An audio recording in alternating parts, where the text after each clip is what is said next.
Dokumentuetan hiru era desberdinetan editatu ahal dugu.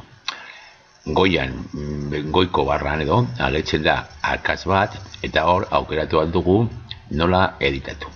Nik badaukat orain bi kontu zabalik, dokumentu berdina bietan partekatuta, eta ikusiko dugu zer gertatzen den edizio modu bakotxean. Lehenengoa normalena da editatzeko modua. Gero, badaukagu iradokizunak egiteko eta ikusteko bakarrik. Editatzeko moduan nagoenean, dokumentu batean idazten dudana, beste dokumentuan ere idazten da.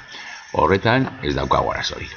Gogoratu Google Drive eta Google Suite azken finean eginda zegoela enpresetarako hasiera batean, eta lan egiteko taldeka edo talde batek lan egiteko dokumentu berean.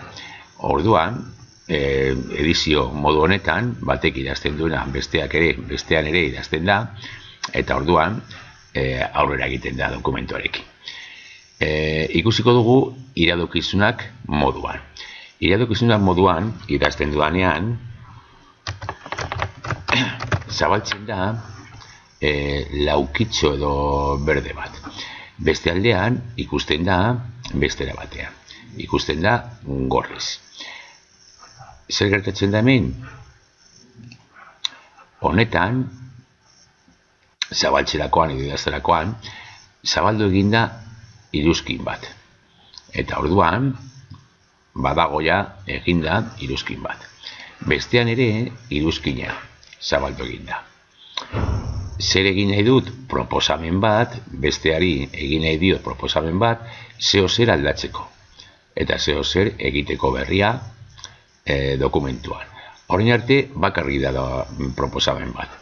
Besteak onartu behar du proposamen hori, eta orduan ja finko gelditzen da bi dokumentuetan egin dudana.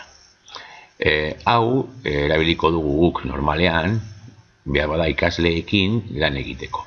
Ikasleen lanak zuzentzeko, eta bar.